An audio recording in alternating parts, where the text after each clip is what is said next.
Downward facing dog. So in table position, we want to make sure that we're set up correctly. We have the wrists directly underneath the shoulders.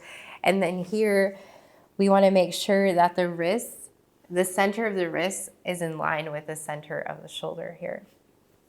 And then we have the knees directly underneath the hips, maybe just scooting them a little bit forward, your knees. Perfect. And so it's really nice to find core engagement before you move into downward facing dog. So you're going to start to tuck your belly into your spine. So as if there's a cup of water here, it won't spill.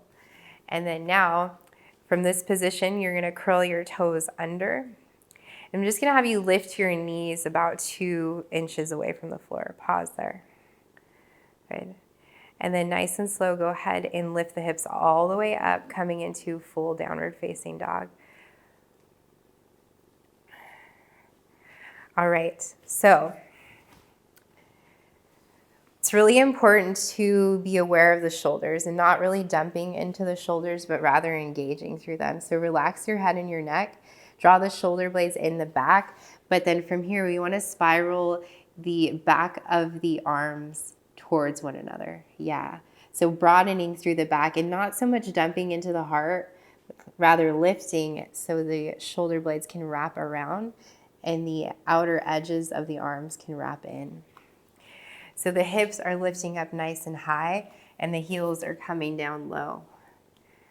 One thing to remember is to engage the quads and start to pull them into the bone. And then the tendency is for the hands to kind of want to come up. We want to spread the hands, spread the fingers, and press through the center of the palms there. Inhaling, lifting, so feeling that line of energy come up, and then exhaling, pressing down, feeling the line of energy come down. So a couple of breaths there. And then we'll shift forward to the top of a push-up, high plank, lowering the knees down, coming right back into table. Perfect. All right, and so for a variation of downward facing dog, we're gonna come right back up into down dog. So again, checking in with the shoulders, the hands, making sure the hands are spread. The first knuckle is pressing down into the mat and then all the rest follow.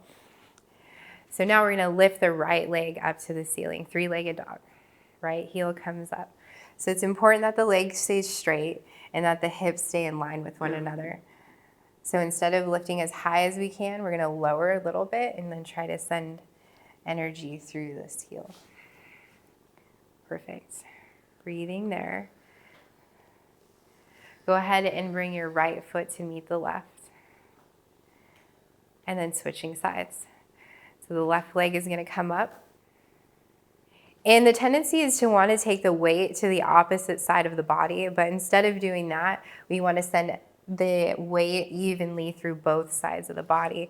And here her hips are nice and squared with one another, the heels pressing out, and she's lifting as high as she can without sacrificing the squaredness of the hips.